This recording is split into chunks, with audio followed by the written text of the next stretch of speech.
Assalamualaikum warahmatullahi wabarakatuh. Selamat berjumpa lagi dengan saya Yuli Supodo. Kali ini kita punya bahasan tentang materi akuntansi pemerintahan. Seperti biasa, sebelum memulai pelajaran ini mari sama-sama kita berdoa terlebih dahulu. Ya, bismillahirrahmanirrahim. Semoga pertemuan ini berjalan lancar. Ya, amin amin ya rabbal alamin. Simak terus ya videonya sampai selesai. Terima kasih. Oke, pertama kita akan mempelajari tentang akuntansi pemerintahan ya. Tapi pertama kita harus mengetahui dulu apa itu pengertian tentang akuntansi secara umum, ya kan? Kemarin Pak Yuli juga banyak tanya tentang di mahasiswa kampus tempat Pak Yuli ngajar itu banyak akuntansi mahasiswa itu Pak Yuli tanya apa pengertian akuntansi, masih banyak yang belum tahu, walaupun tahu sebenarnya tapi susah menjelaskan gitu ya. Akhirnya pada ambil ambil wacana sendiri-sendiri. Ada yang bilang akuntansi itu yang ambil gampangnya, akuntansi itu hitung-hitungan pak, hitung-hitung tapi bukan uang sendiri gitu. Ya benar juga sih, tapi bukan itu maksudnya ya. Akuntansi itu adalah coba dicatat ya, ini sudah sering berulang-ulang di akuntansi, pengantar akuntansi juga sudah disampaikan di materi akuntansi, pengantar akuntansi sudah disampaikan berulang-ulang. Ini akuntansi itu adalah proses pengidentifikasian ya, mengidentifikasi bukti-bukti, kemudian pencatatan, dilakukan pencatatan, kemudian mengelompokkan ya, pengklarifikasian dan pengikhtisaran kejadian-kejadian keuangan untuk menyajikan atau untuk menghasilkan suatu laporan keuangan yang nanti laporan keuangan itu dapat digunakan untuk pihak yang berkepentingan. Itu akuntansi ya. Secara umum, ayo diulangi, akuntansi adalah pengertiannya adalah proses pengidentifikasian, pencatatan, pengklarifikasian, pengikhtisaran kejadian-kejadian keuangan ya, atau transaksi keuangan untuk memproduksi laporan keuangan. Akhirnya disajikan menjadi laporan keuangan yang dapat digunakan untuk pihak-pihak yang berkepentingan. Oke ya. Oke. Nah, kemudian Pak Yuli lagi tanya lagi ya. Sistem pembukuannya seperti apa? Apa macam-macam sistem pembukuan di akuntansi? Ya. Sistem pembukuan di akuntansi itu atau boleh disebut sistem pembukuan akuntansi itu masih bingung rupanya ya. Sistem itu mungkin bagaimana cara mencatatnya, cara pencatatannya seperti itu maksudnya. Nah, di dalam akuntansi itu ada namanya single entry, kemudian double entry, kemudian triple entry. Nah, satu persatu akan Pak Yuli jelaskan di sini ya. Apa itu single entry, double entry, dan triple entry. Nah, single entry itu adalah ini seperti yang slide Pak Yuli tampilkan, adalah sistem pembukuan single entry ya, pembukuan tunggal, di mana pencatatannya ketika ada transaksi hanya dicatat sebagai penerimaan atau pengeluaran kas saja. Nah, contohnya apa ya? Nah, ini contohnya tuh bila kita punya uang, bila negara punya uang gitu ya, bila negara punya uang 10 miliar membeli kapal terbang, ya hanya uang yang 10 miliar itu saja yang keluar, tetapi tidak mencatat pengaruh dari pengeluaran uang itu. Satu kapal terbang itu tidak dicatat sebagai aset, hanya uangnya saja. Seperti itu ya, namanya single entry. Hanya penerimaan atau pengeluaran saja yang dicatat. Di pengeluaran dan penerimaan kas saja yang dicatat. Pengaruh dari akibat dari pengeluaran dan penerimaan kas itu tidak dicatat. Seperti tadi, ketika punya uang 10 miliar, negara mempunyai uang 10 miliar membeli kapal terbang, yang dicatat itu hanya uang keluarnya saja, tapi membeli pesawat itu sendiri seharusnya menjadi aset tidak diketahui, seperti itu, tidak ikut dicatat. Itu contohnya ya. Kemudian ada double entry. Double entry itu penjelasannya adalah sistem pembukuan double entry atau pembukuan berpasangan ya. Di sana ada debit kredit gitu ya, ada debit, ada kredit gitu. Nah, ini pembukuan berpasangan namanya, pertama kali dikenalkan oleh bapak akuntansi dunia kita, yaitu Luca Paciol dari Italia yang terkenal dengan bukunya Summa de Arithmetica ya, dan dalamnya itu. Nah, itu mengenalkan sistem double entry, yaitu pencatatan berpasangan, ada debit, ada kredit. Nah, ada pengaruh dari suatu transaksi di debit, pasti ada pengaruhnya di kredit, seperti itu ya. Misalnya seperti ini tadi ya, contohnya negara mempunyai uang 10 miliar gitu, ingin membeli kapal terbang, maka belanjanya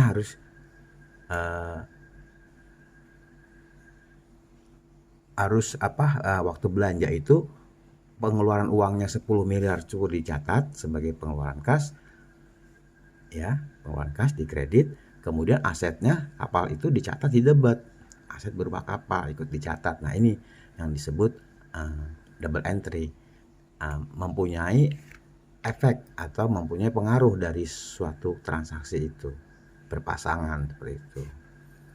Nah, kemudian ada yang namanya double triple entry ya. Triple entry itu ya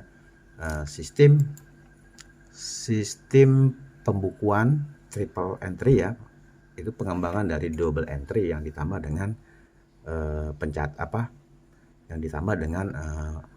catatan anggaran atau buku anggaran.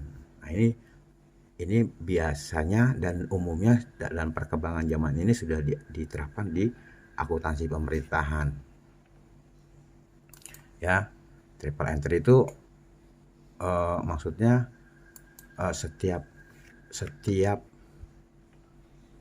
transaksi harus disesuaikan dengan anggaran yang sudah direncanakan. Nah, contoh misalnya kita membeli material untuk membangun rumah. Nah, misalnya kita mau uang 3 juta, anggarannya 3 juta nih. Kita sesuai catatan itu, sesuai anggaran 3 juta itu harus membeli, kalau material itu misalnya semen berapa, ya pasir berapa. Nah, itu tidak boleh lebih dari anggaran dan harus sesuai dengan anggaran yang sudah dibuat. Jadi pada saat transaksi ada double entry plus tambahan anggaran. Seperti itu maksudnya triple entry ya.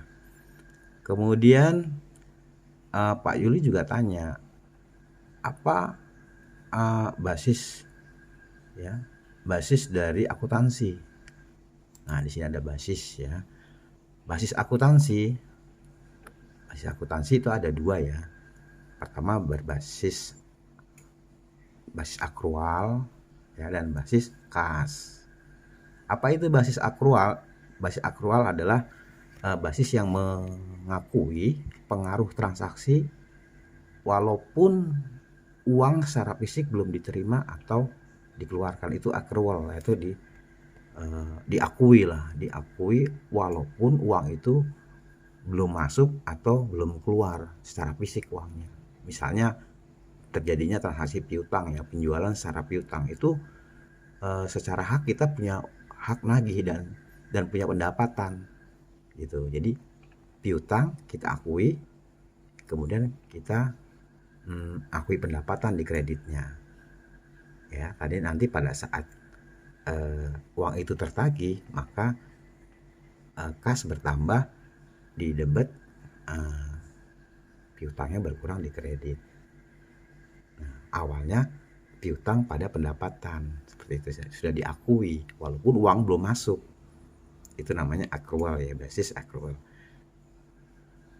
Yang kedua adalah basis kas. Basis kas ini adalah basis dalam akuntansi yang tidak mengakui pengaruh transaksi jika belum menerima atau mengeluarkan secara fisik.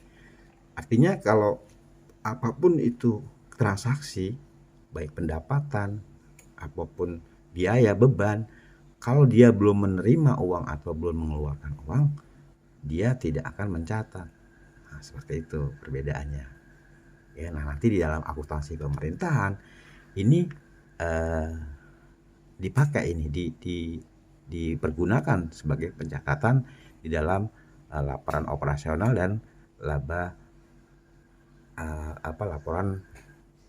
laporan di LRA ya, laporan rencana anggaran itu.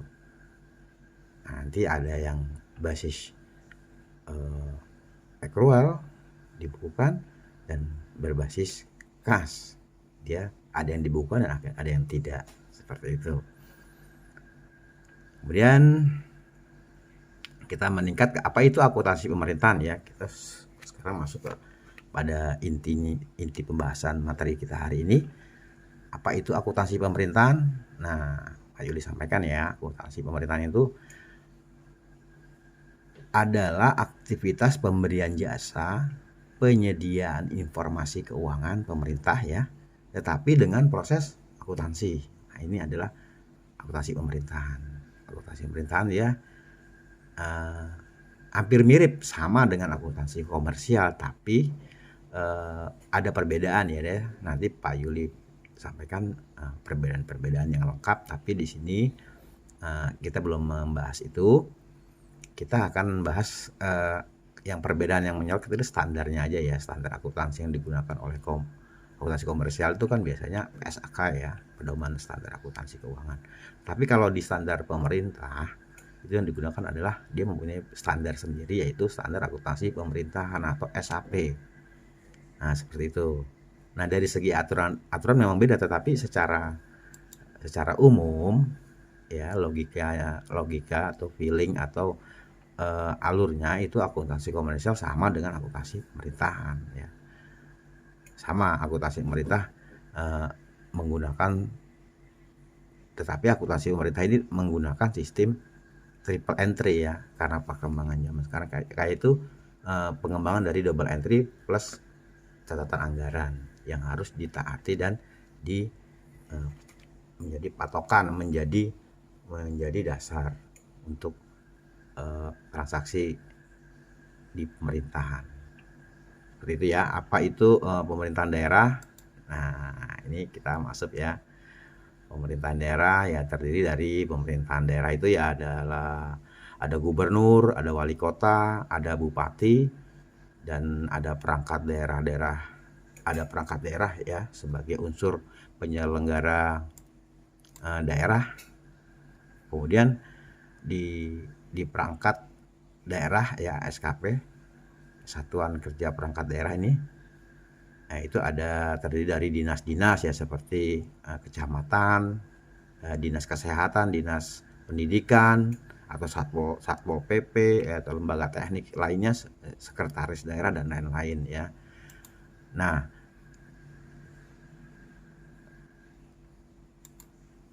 di struktur Pemda itu layaknya pemerintah daerah itu layaknya seperti kantor pusat ya. Ini kalau di komersil itu pemerintah daerah itu seperti kantor pusat ya, seperti. Kemudian perangkat daerahnya, SKPD-nya di daerah ini seperti kantor cabang itu yang melaporkan seluruh kegiatan masing-masing dinasnya ya, masing-masing core bisnisnya kalau di komersial itu ya.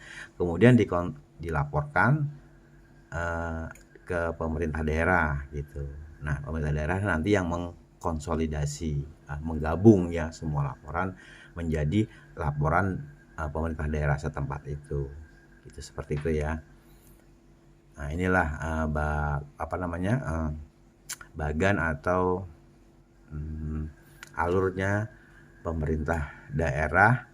Bagaimana pemerintah daerah atau provinsi atau kabupaten atau kota itu sebagai head office. Kemudian satuan kerja perangkat daerah SKPD seperti dinas-dinas yang Pak Yudi sebutkan tadi ya, kecamatan ya, sekretaris, PRD ya. Nah, lembaga daerah itu sebagai brandnya, cabangnya ya.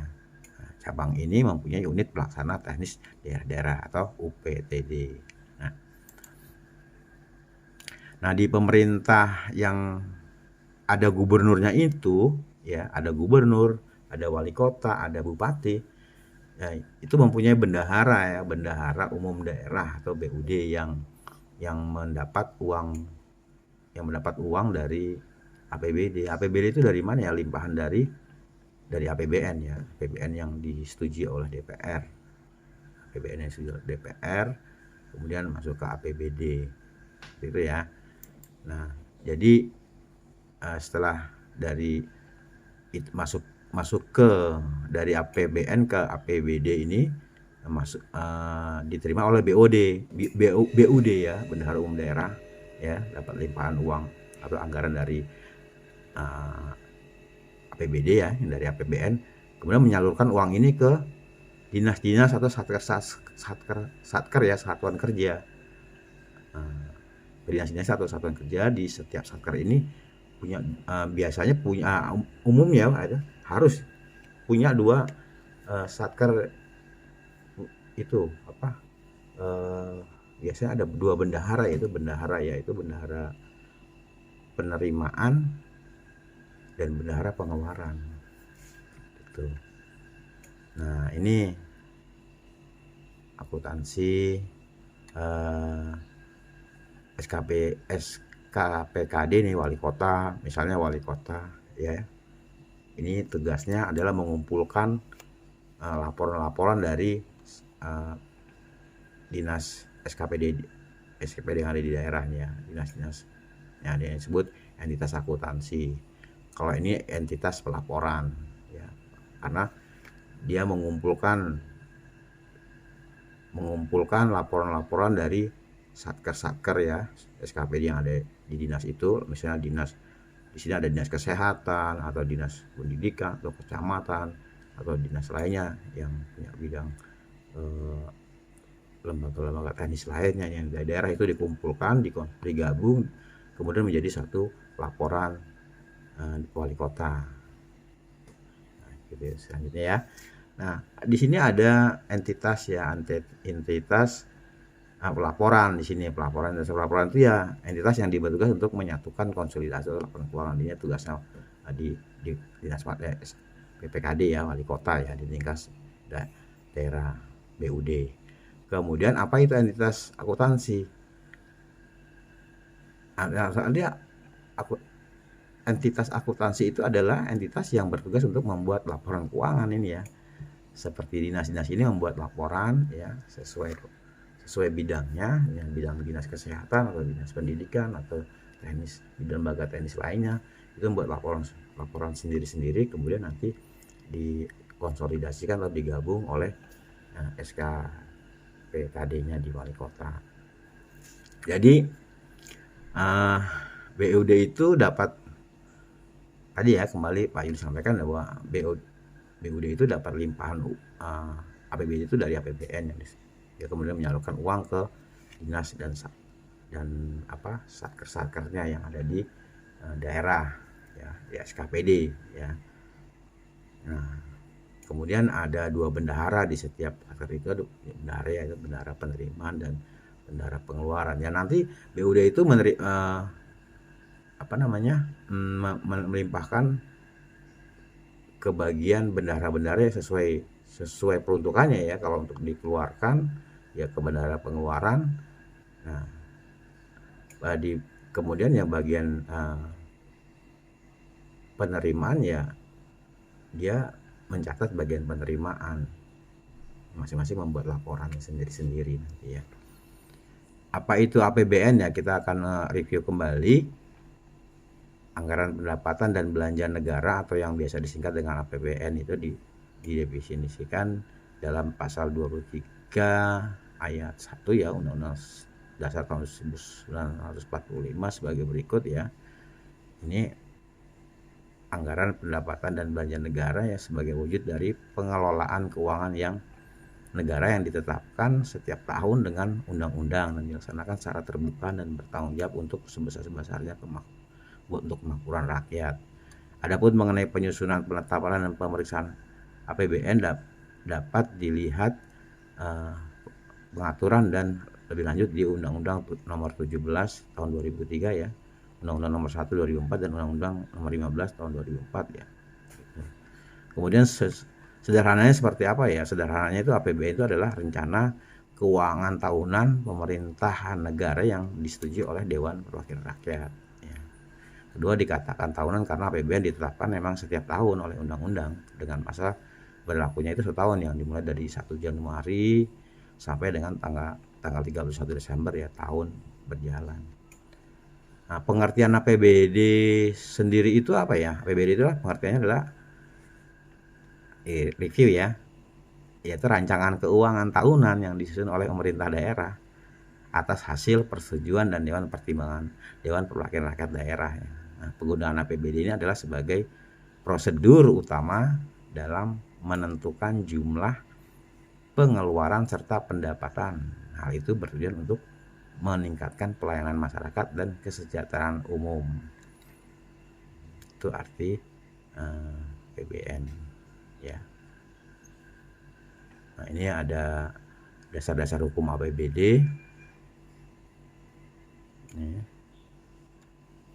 Dalam penyusunan APBD yang akan disetujui oleh DPRD terdapat dasar hukum yang berlaku mengenai penyelenggaraan keuangan daerah, yaitu nih ya, Undang-Undang Nomor 32 tahun 2003 tentang pemerintahan daerah.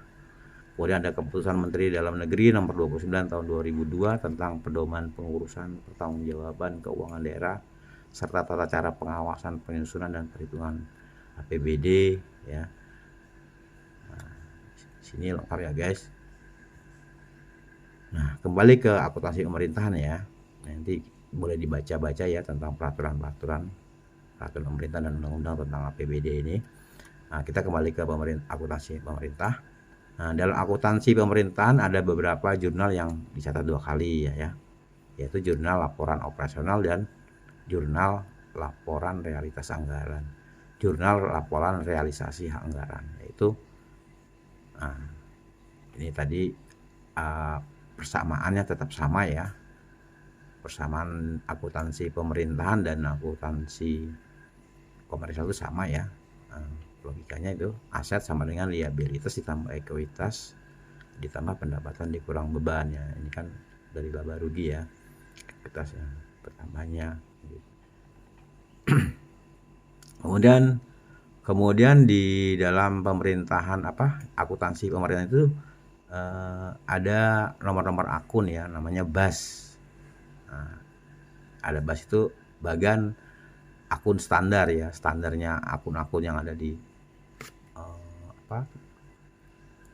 di transaksi akuntansi pemerintahan itu sudah diatur atau sudah ditetapkan menggunakan BAS ya, bagian akun standar, yaitu daftar kodifikasi dan klasifikasi terkait transaksi keuangan yang disusun secara sistematis sebagai pedoman dalam perencanaan, penganggaran, pelaksanaan anggaran dan pelaporan keuangan pemerintah. Nah, tujuannya adalah apa nih? Tujuannya akun BAS itu ya, penggunaan BAS dapat membedakan klasifikasi anggaran dan akuntansi serta dalam pelaksanaannya membantu memberi informasi kinerja ataupun capaian output atau outcomes. Nah, akan memudahkan aparat pengawas internal dan pemeriksa untuk melakukan pemeriksaan atau kontrol ya. Nah, ini contoh misalnya, contohnya ada 5 level. 5 level itu level 1 kode akun ya. Kode akun, kemudian level 2 kode kelompok. Level 3 kode jenis. Level 4 kode objek. Nah, 5 kode rincian objek ya. Ya misalnya contoh misalnya ada 5 level, maksudnya 5 digit ya. 5 digit itu misalnya itu ya, satu yang kode pertama, kode ke-1 ini kode akun apa misalnya. Contohnya kas ya, kas berarti dia melambangkan kas, tapi kas itu ada macam-macam, ada bersetara kas, misalnya ada kas kecil, ada bank gitu kan ya. Nah, ini kelompok misalnya. Yang kedua ya, digit kedua setelah kas menyatakan kas, tapi yang kedua kasnya apa? Kasnya kas perusahaan. Nah, misalnya 0 ya. Misalnya kode level pertama 0, 1, 0, 0 gitu ya. 0. Kemudian level ketiga ini jenis, kode jenis ya, jenisnya apa.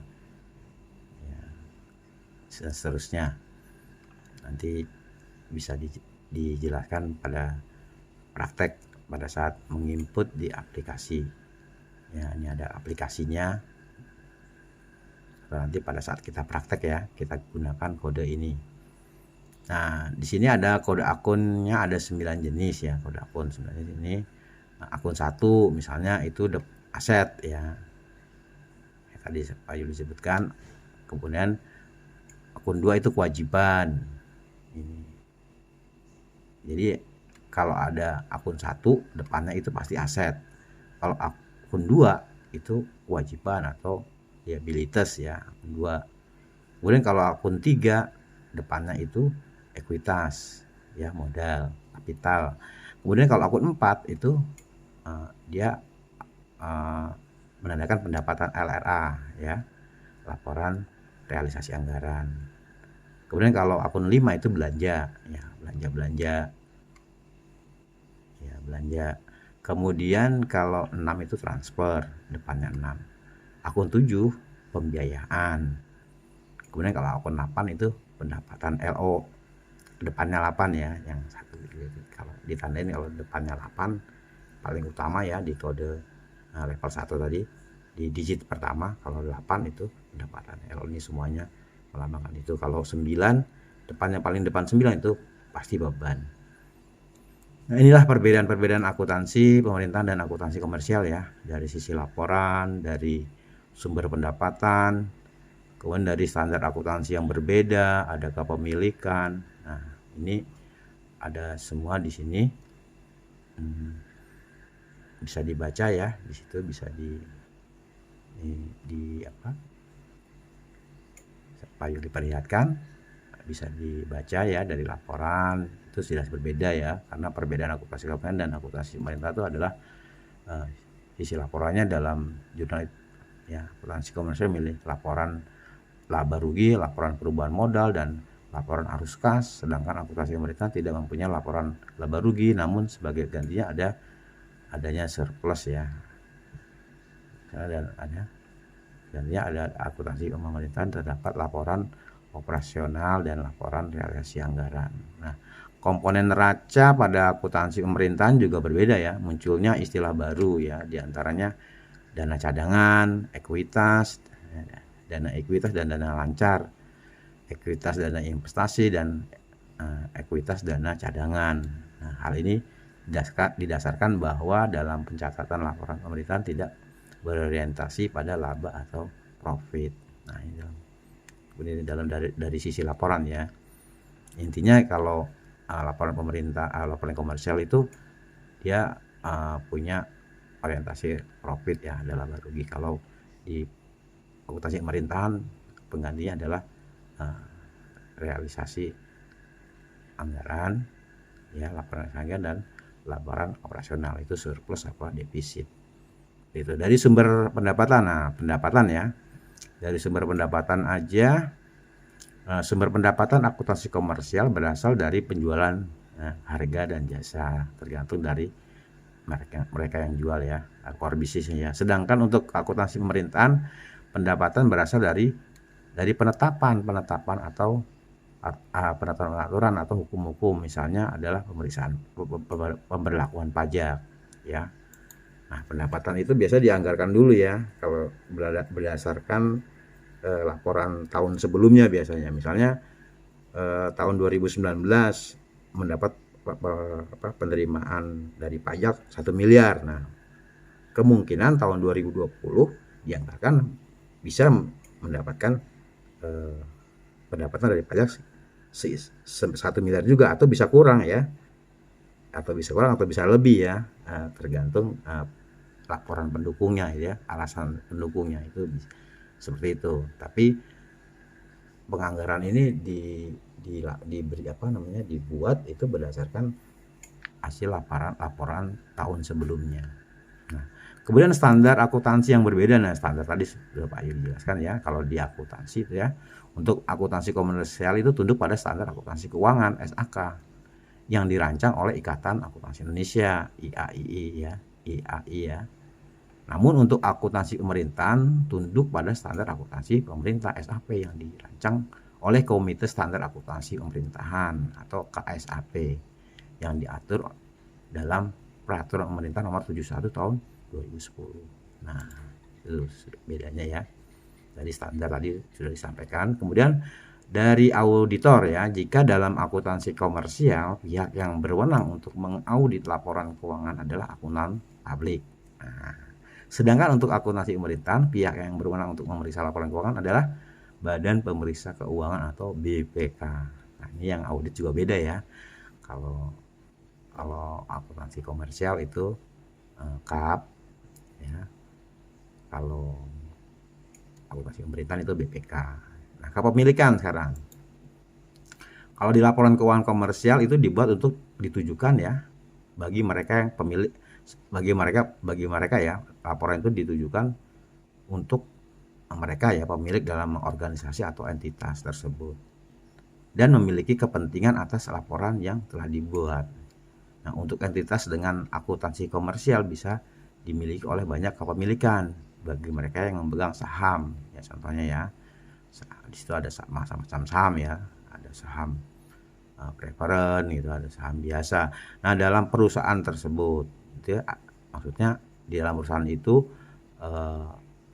laporan itu dibuat untuk kepentingan para pemegang saham ya, biasanya dilaporkan ya sebagai pengambil keputusan tahun berikutnya. Nah, kalau sedangkan untuk akuntansi pemerintahan bersifat tidak adanya kepemilikan dan lebih independen. Walaupun memiliki sedikit perbedaan, namun untuk dasar dari keduanya itu pada logikanya itu tidak jauh berbeda sih, hanya pada dasarnya sama, hanya istilah-istilahnya ya. Nah, makanya kita lebih banyak harus belajar lagi ya, lebih banyak mengetahui lagi supaya memastikan lebih dulu kita belajar dasar-dasar akuntansi ya. Karena apa? Kalau tidak belajar dasar-dasarnya dulu, tidak mungkin akan bisa mempelajari tingkat berikutnya ya. Oke.